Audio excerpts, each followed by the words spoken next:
अनुगुल जिला शिक्षा विभाग पक्षर स्थानीय सभाघर परिसर में जिला स्तरीय प्रधान शिक्षक शिक्षयित्री सम्मेलन सहित बाल वैज्ञानिक प्रदर्शनी आयोजित होईछि।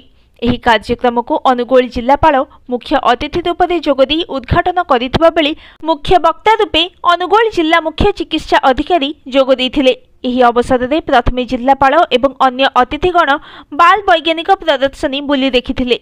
परे प्रधान शिक्षक शिक्षयित्री सम्मेलन में पहुंची अतिथिगण निजर विचार मत व्यक्त करथिले।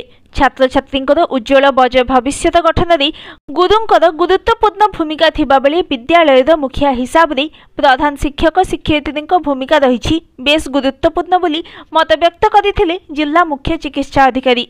एही अवसर में जिलापाल देशर छात्र छात्रींकर शिक्षार स्तर को नहीं चिंता प्रकट करने सहित यह अत्यंत खराब बोली कहवा सहित यह लज्जाजनक बोली उद्वेग प्रकाश करथिले।